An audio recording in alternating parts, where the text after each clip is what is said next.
Dr. Peterson, please report to my office. Thanks.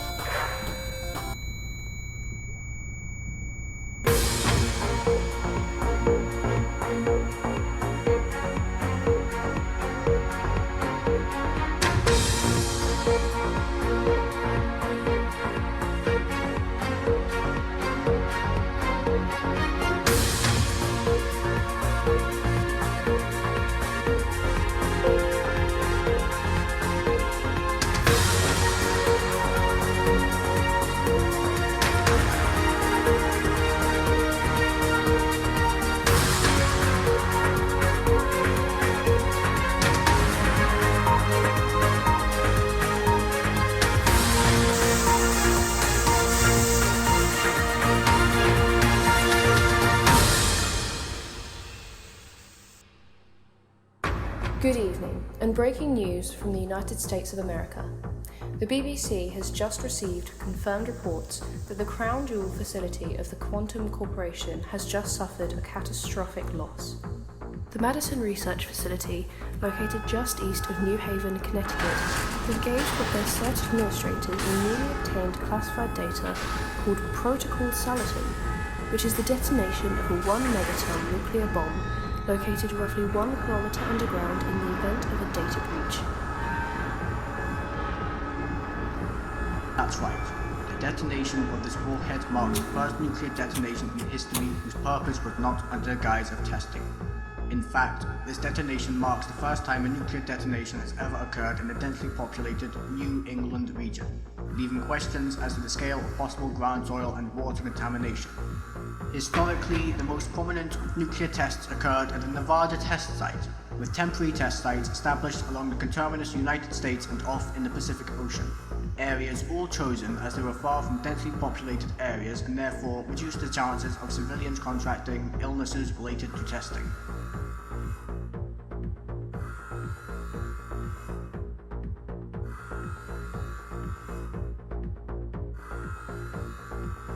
As mentioned earlier, analysts were able to ascertain the purpose of Protocol Salatin as being an emergency protocol to destroy the facility in the event of a critical data breach, the data being of a lab division called Epsilon-8.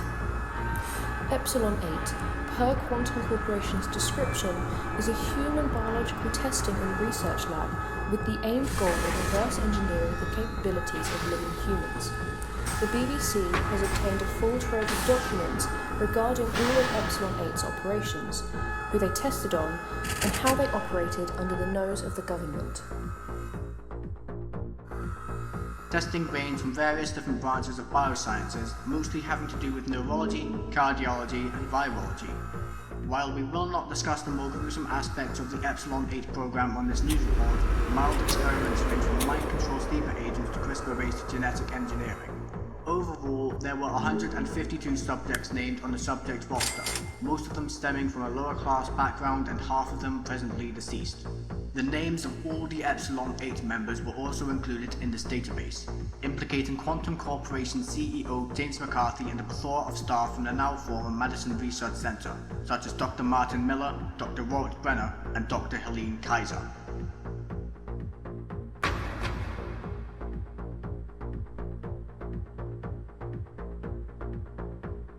As such, members of the Epsilon-8 program were apprehended and detained by federal authorities, the United States Attorney General Edwin Meese issuing a press release stating that the Department of Justice would file a criminal suit against members of Epsilon-8 for high treason against the United States, conspiracy against the United States, 43 counts of second-degree murder, 26 counts of voluntary manslaughter, 102 cases of kidnapping, fraud, and criminal malfeasance.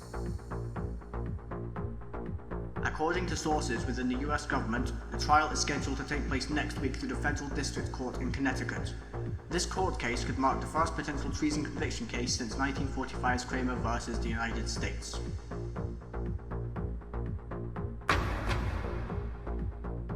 Epsilon-8, according to the database leak, commenced operations around the time the Madison Research Center was built, culminating various different experiments and various staff members, names of whom have all been identified. Epsilon-8 used accounting tricks to throw government subsidy money into a black budget, accumulating millions to almost billions of dollars in funding. An annual funding sheet dating back to 1972 detailing an exponential growth of program funding. According to the US government and even the Epsilon-8 database, the government had zero knowledge of the existence of the Epsilon-8 program, with Epsilon-8 members stating that the laboratory was intentionally hidden in the deepest part of the facility to, quote, deter employees or government officials from stumbling upon it, end quote. We'll have more for you after the break.